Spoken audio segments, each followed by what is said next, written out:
Think about your life without your phone. Could you live without it? And how would it impact your life? Now imagine the average teen scrolls over 8 hours a day on a screen with that much time on social media. Who knows what's going on? That's more than a full-time job, but unlike jobs, social media pays you with anxiety, isolation, and dopamine dependency. You might think, oh, I'm not a teen, I'm not on social media, or I'm not on TikTok or Instagram. But Facebook, Kik, all the other things you use, any kind of social media, if you're on it, it affects you. Social media isn't just a distraction for teens, it's a distraction for all. It harms our mental health, especially amongst young people, because they're barely developing their brains and they're barely learning new things, and it's becoming a health public crisis.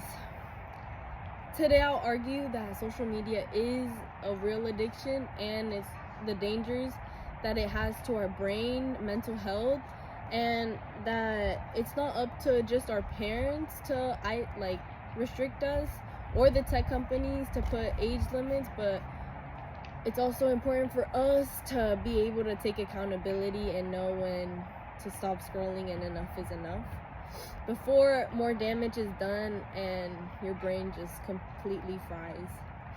First, I want to explain how social media rewires the brain. Second, I'm going to show how it links to anxiety, depression, and loneliness. And third, I'm going to offer and tell you guys some real solutions that you can do and anybody can do to help you, stay away from your phone and social media. So let's begin with how social media literally changes how our brain functions.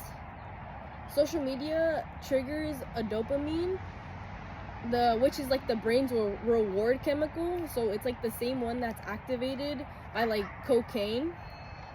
Dr. Adrena Stacy, she works with teens, and she said, when we do things that are addictive like drugs, our brain releases lots of dopamine at once. Teen brains are more vulnerable and they get hooked faster, and it's harder for them to get unhooked basically.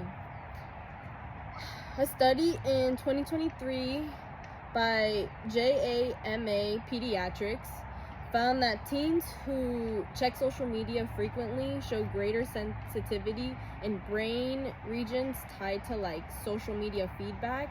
So their brain becomes wired to crave likes, comments. So when they don't get that, they feel some type of way, and they get sad, or they start getting insecure because they're like, oh, why am I not getting the likes that I always get, or the likes that everybody else gets, This addiction isn't just biological, it's deeply emotional, and it affects everybody in society. U.S. Surgeon Dr. Vivek Murthy in 2023 said that he believes that 13 is too early to start social media, and it's a disservice to kids because they start to compare themselves to people online when they don't know that it's really all fake, and either they've gotten surgery, plastic, and they don't actually look like that in real life. But kids don't know that, and we don't know that because people only put out online what they want other people to see, not what actually goes on. And then even though people say, oh, social media connects us and it brings us together, honestly it just makes you feel more alone, insecure, and just not even knowing how you want yourself to look, because there's so many people telling you, oh, get this done with your body, get that done, or you shouldn't look like this, or you shouldn't be skinny, or you shouldn't be fat. So Dr. Murphy also said we have lost something as a society. Screen-to-screen communication doesn't give the same sense of value as talking face-to-face.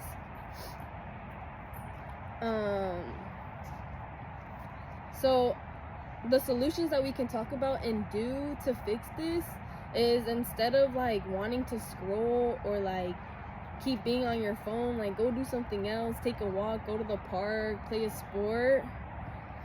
And also Dr. Mercy said, you're pitting your child against the world's greatest product designers, which means like you're putting your young child that knows nothing about anything against people that are designed to make like technology and all those things addicted to them. They don't know that.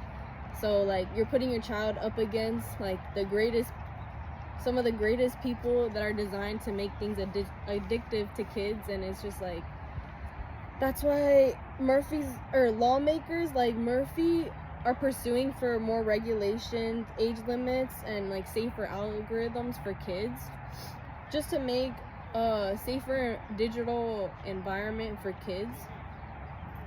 And then we can't just push it on and wait for politicians to like put age restrictions or like demonetize things. We can all come together and delay our kids from accessing social media to like a farther age, maybe like 17 or 18. Or you can even put screen times limits, turn off their notifications, or simply choosing just not to be on your phone.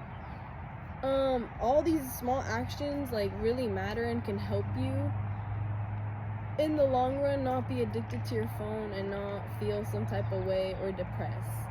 So in conclusion, yes, social media is very dangerous, and yes, it's super addictive. It rewires your brain into thinking that you need this, you need that, and no, you don't. So yeah, that's it.